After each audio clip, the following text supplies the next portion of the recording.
Dane news की खबरों के साथ जुड़े रहने के लिए हमारे YouTube चैनल को सब्सक्राइब करें और हमारे Facebook पेज को लाइक करें।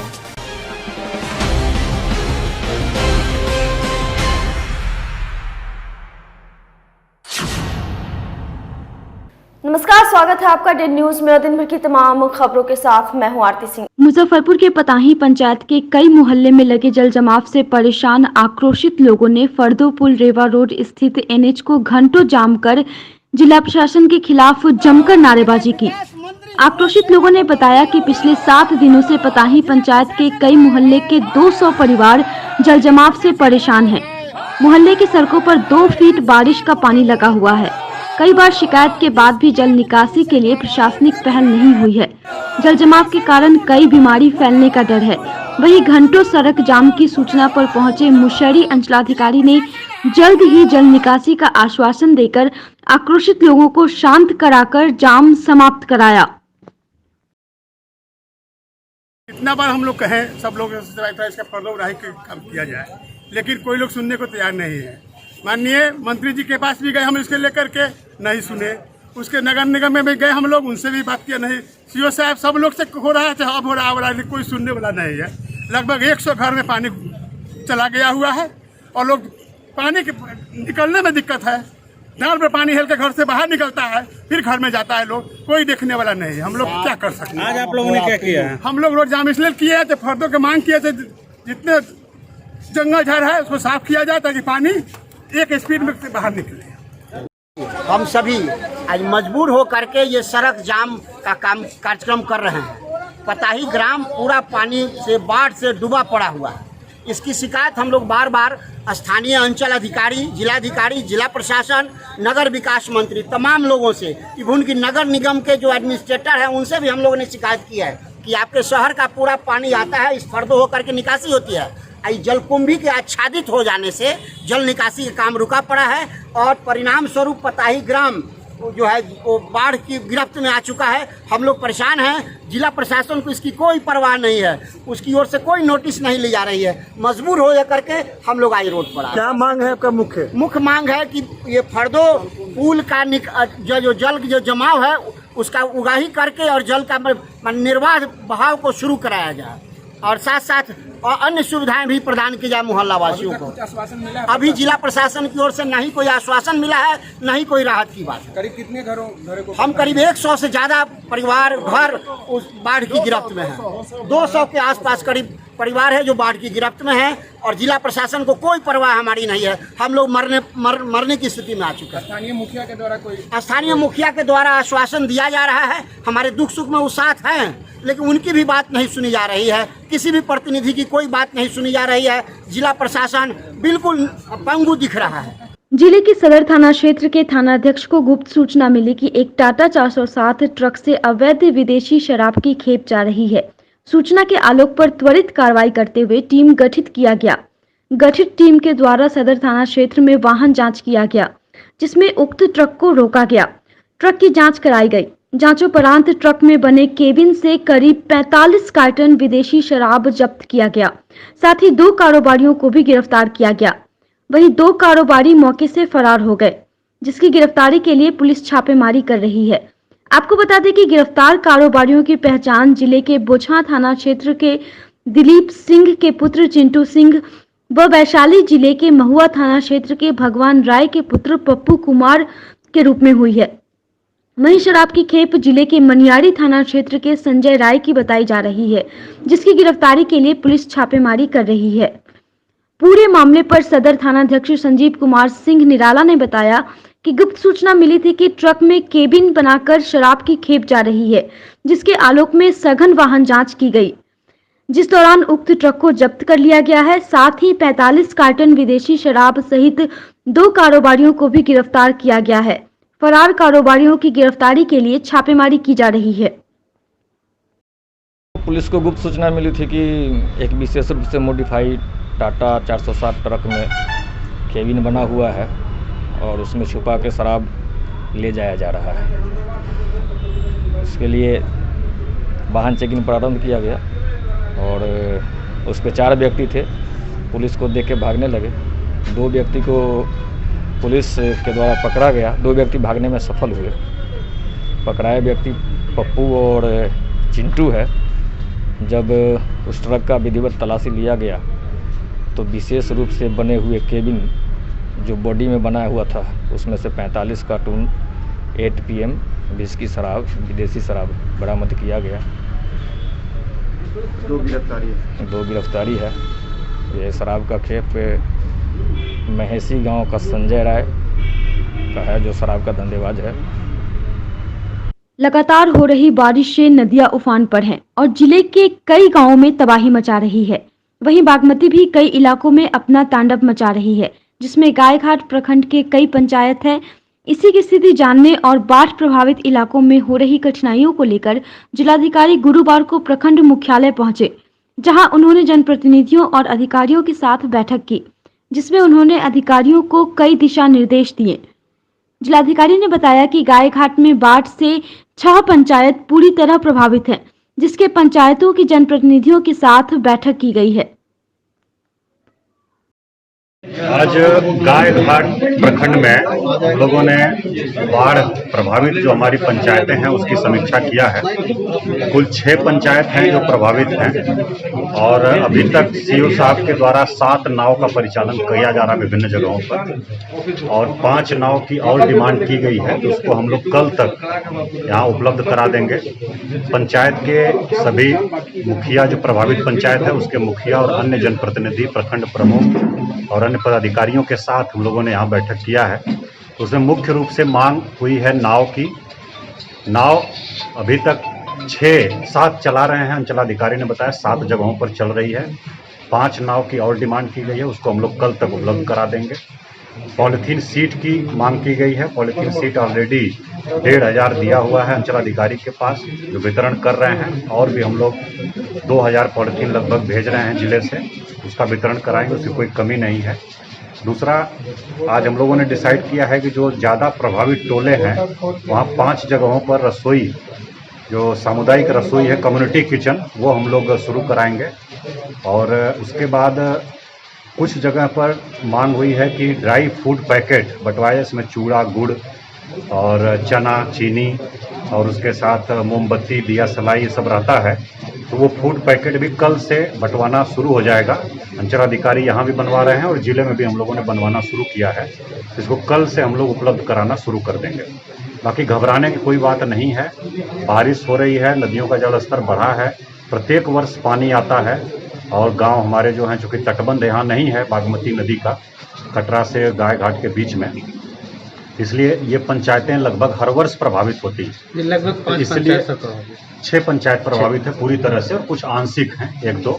तो इनमें हम लोगों ने किया है कि इनको ये सब सुविधा देने के साथ साथ जो प्रभावित पंचायतें हैं उनको हम लोग 6000 रुपये का जो सहायता है वो भी तुरंत उपलब्ध कराएं। तो 2 पंचायतों का हम लोगों के पास सूची आ गई है पंचायत अनुश्रवण समिति से पारित होकर के अंचलाधिकारी के पास, और वो बोले हैं कि संपूर्ति पोर्टल पर उसकी एंट्री करा रहे हैं, कल तक हो जाएगा। तो 2 पंचायतों में हम लोग जो है परसों भेज देंगे और बाकी जो प्रभावित पंचायतें हैं हम लोग 1 सप्ताह के अंदर इन सभी 6 पंचायतों में हम लोग 6000 रुपये जो प्रभावित परिवार हैं उनको भेज देंगे। एसकेएमसीएच में कोरोना के सीरियस पेशेंट के लिए 100 बेड का कोविड केयर की व्यवस्था की गई है, जिसमें कुछ पेशेंट अभी भर्ती हैं। उसमें लगातार शिकायतें मिल रही थी कि डॉक्टर और पैरामेडिकल स्टाफ समय पर नहीं आ रहे हैं। साथ ही बिजली समेत इंफ्रास्ट्रक्चर की तमाम शिकायतें मिल रही थी, जिसको लेकर गुरुवार को तिरहुत प्रमंडल के आयुक्त ने एसकेएमसीएच में स्थिति का जायजा लिया और अधिकारियों को दिशा निर्देश दिया। वहीं इस दौरान उनके साथ जिलाधिकारी, एसएसपी समेत कई वरीय अधिकारी मौजूद थे। वहीं जिलाधिकारी चंद्रशेखर सिंह ने बताया कि शिकायत मिल रही थी, जिसको लेकर आयुक्त के साथ बैठक भी हुई है, जिसमें अब शिकायत के लिए कंट्रोल रूम भी बनाया गया। अगर किसी प्रकार की कोई दिक्कत होगी तो वह और उनके परिवार वाले भी सूचित कर सकते हैं। और अभी 15 मरीज भर्ती हैं। हम लोग समय समय पर निरीक्षण करेंगे। ये एसकेएमसीएच हमारा जो मेडिकल कॉलेज मुजफ्फरपुर है, इसमें कोरोना के जो सीरियस पेशेंट हैं उनके लिए 100 बेड का अरेंजमेंट किया गया है। तो कुछ शिकायतें आ रही थी कि वहाँ डॉक्टर या पैरामेडिकल स्टाफ टाइम से नहीं पहुँच रहे हैं कई बार बिजली और इंफ्रास्ट्रक्चर की शिकायतें थी। उसी को लेकर के आज आयुक्त महोदय की यहाँ बैठक थी, जिसमें हम सभी लोग शामिल हुए और इसका बहुत विस्तृत विचार विमर्श हुआ है और व्यवस्थाओं में सुधार करने का निर्देश दिया गया है। और आज से ही कंट्रोल रूम भी स्पेशल बनाया गया है कि अगर किसी मरीज को कोई दिक्कत है उसमें भी बात करें, उनके परिजन को दिक्कत महसूस हो वो भी आकर के बात कर सकते हैं, कंट्रोल रूम में फोन करके बात कर सकते हैं। फिर जो अटेंडेंट हैं उनके लिए भी एक जगह चिन्हित करने के लिए बोला गया है कि वो कोविड वार्ड में नहीं जा सकते, लेकिन यहाँ आकर के अपना पता कर सकते हैं क्या है। टाइम फिक्स किया गया है कि उस निश्चित समय पर चिकित्सक, पैरामेडिकल स्टाफ ये लोग जरूर राउंड लेंगे, मरीज से बात करेंगे, उनको देखेंगे। ये भी निश्चित किया गया है आयुक्त महोदय के द्वारा। और अभी 15 मरीज की भर्ती हैं और व्यवस्था जो है उसको और हम लोग दुरुस्त करेंगे और बीच में फिर से हम लोग निरीक्षण करेंगे। लॉकडाउन है जिला में, लेकिन लॉकडाउन का पालन नहीं हो रहा है। लॉकडाउन में तो बहुत सारी चीज़ें छूट है, जैसे खाद्य सामग्री है, सब्जी इत्यादि है, मेडिकल की दुकान है, इन सब चीज़ों को लेकर के थोड़ा सा आवागमन है, इसको और सख्ती। लेकिन कपड़े की दुकान, बर्तन की दुकान और ये सब खुली हुई है, उस पर कार्रवाई नहीं की जा रही। वो नहीं खुलेगी, बिल्कुल नहीं खुलेगी। अगर पाया जाता है तो हम लोग सब कार्रवाई करेंगे। गुरुवार को मरवन प्रखंड अंतर्गत भटौना पंचायत के वार्ड संख्या 1, 2, 3, 8, 13 और 15 में बाढ़ का पानी घुसने से लोग रोड पर रहने को मजबूर हैं, जिसको लेकर मुखिया के नेतृत्व में गांव वालों ने जिलाधिकारी को ज्ञापन सौंपा और मांग की कि नदी में पानी के बढ़ोतरी के कारण करीब 1500 घरों में बाढ़ का पानी घुस गया है, जिससे माल मवेशी बच्चों को लेकर लोग सड़क पर रहने को विवश हैं। लोगों को खाने और रहने की समस्या उत्पन्न हो गई है। अपने स्तर से बाढ़ से प्रभावित लोगों को आवश्यक सहायता उपलब्ध कराई जाए। जैसा कि अभी मुखिया जी ने बोला है, भटौना गांव में लगभग 6-7 वार्डों में जबरदस्त पानी घुसा हुआ है। आम जनजीवन एकदम अस्त व्यस्त हो गया है। यहाँ तक कि पशु मवेशी सभी लोग वहाँ से हटाने के लिए मजबूर होना पड़ा। खाना पीना के लिए लोग तरस रहे हैं। आज हम लोग ने ज्ञापन दिया है माननीय डीएम साहब को और सरकार से आग्रह करना चाहते हैं कि उन गरीबों के लिए रहने सहने एवं खाने का उचित व्यवस्था कराया जाए। वहाँ बाढ़ से नदी है, कदाने नदी, उसका पानी इतना बढ़ गया है कि 1 नंबर 2 नंबर वार्ड और संबंधित वार्ड में पानी बाढ़ का घुस गया, जिससे सभी लोग सड़क पे उतर गए हैं। घर में रहने के लिए पूरा पानी भरा हुआ है, मवेशी बच्चों सबको काफ़ी परेशानी है। तो हम लोग आए हैं कि भाई गरीब परिवार लोग हैं, उसको जिलाधिकारी महोदय कुछ मदद करे, सहायता करे बाढ़ प्रभावित को, इसीलिए हम लोग आए हैं। अभी मदद नहीं मिल रहा है? अभी कुछ मदद नहीं मिल रहा है।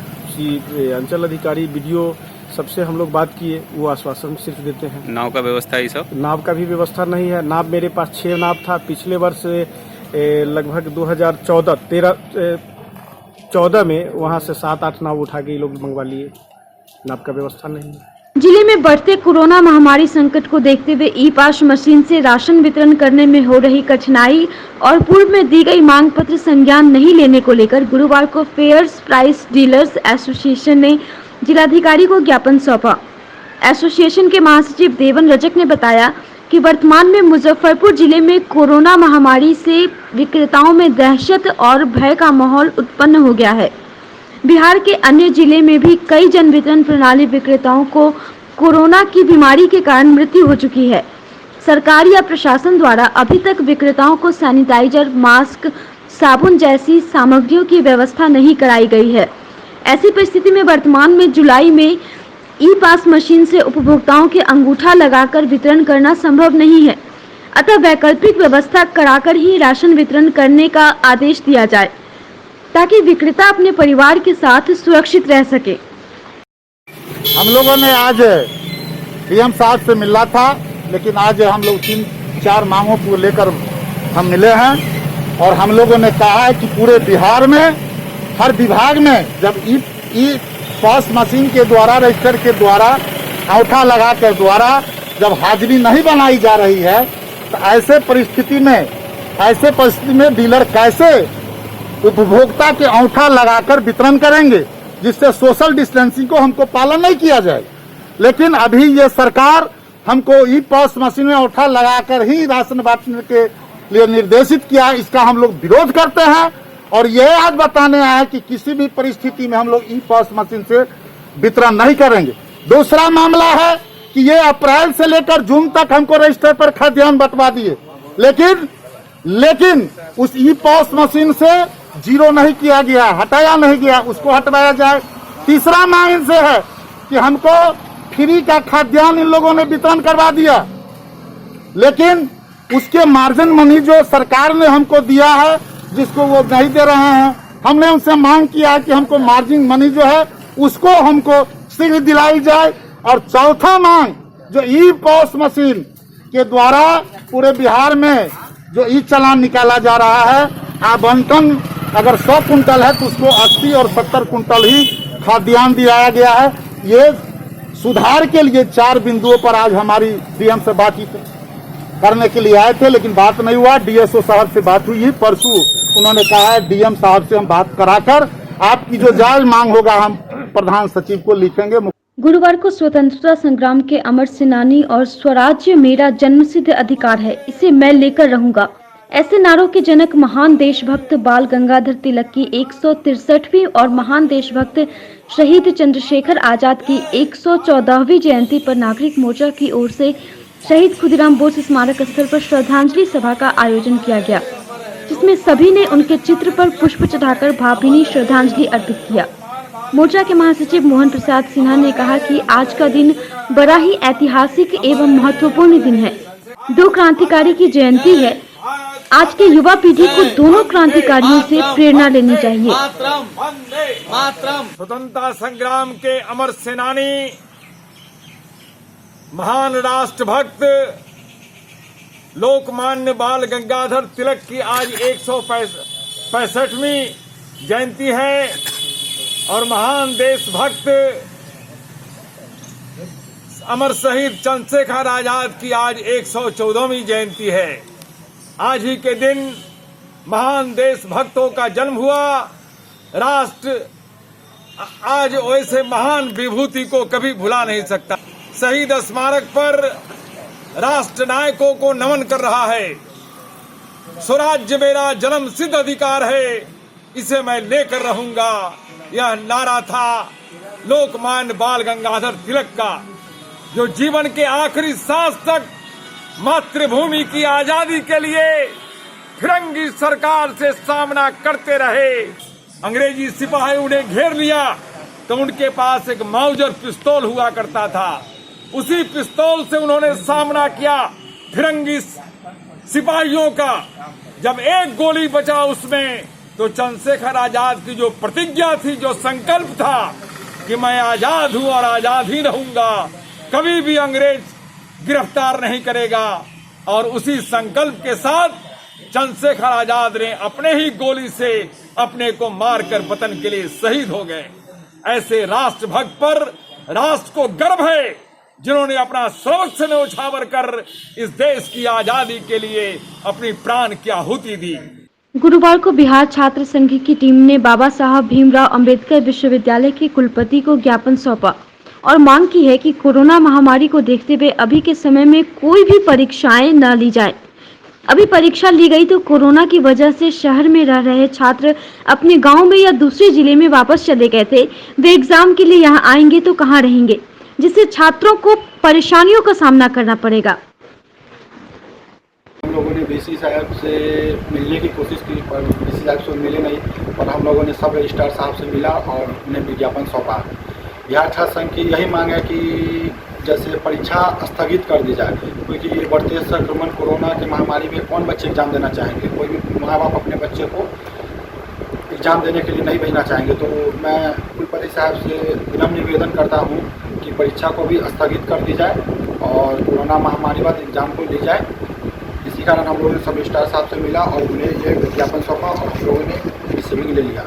आज की खबरों में बस इतना ही। कल फिर मिलेंगे कुछ नई खबरों के साथ। तब तक के लिए हमारी न्यूज़ टीम को दीजिए इजाज़त। नमस्कार।